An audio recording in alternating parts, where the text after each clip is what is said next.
spend time gathering ideas, what Rick Rubin calls the seeds of possibility, you might be wondering, what do I do with them now? Well, today I want to share the next gentle step in the creative process of redesigning your career, especially if you're a healthcare professional feeling stuck or tired or just pulled in too many directions. It's time for a small experiment. I know many of us in healthcare are used to structured pathways and clearly defined roles. You study, you qualify, you progress. But when you're in a career crossroads, or even just wondering what else is possible, it's not always clear which direction to take. And let's be honest, most of us can't just quit our jobs and hope for the best. And that's where small, safe experiments come in. And what do I mean by a small experiment? Well, a small experiment is something low risk that's doable now and is focused on learning, not on being perfect, not on making permanent changes. It's how you test the soil to see if something has the potential to grow.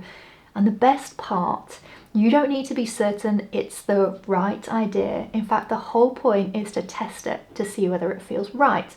So let me give you some real world examples. Maybe you have been thinking about teaching. So a small experiment could be like doing a guest lecture at your local university or taking a more proactive role in teaching on the in-service training program. Or perhaps you're curious about writing. So try posting a short LinkedIn article about a topic that you really care about.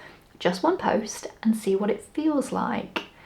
Maybe you're wondering about, entrepreneurship. Like, what if you offered a free online session to test an idea that you've been sitting on? These are experiments. They are not commitments. You are gathering data from real experiences, not just thinking or researching ideas. And when we're stuck in indecision, it's usually because we're trying to think our way into certainty. But clarity does not come from overthinking, it comes from action. So small experiments can help you shift out of that analysis paralysis, and they give you feedback, energy, and insight. They tell you, yes, this feels right, or actually, no, maybe not this direction. And here's the thing, even if an experiment leads you to not pursue something, that is still progress because it brings you one step closer to what's right for you. So in terms of how to start, here is your gentle challenge for this week. Go back to the seeds that you have collected, ideas that just sparked your interest, and choose just one that feels alive and ask yourself, what's the smallest possible way I could test this out? Write it down and commit to doing it in the next week.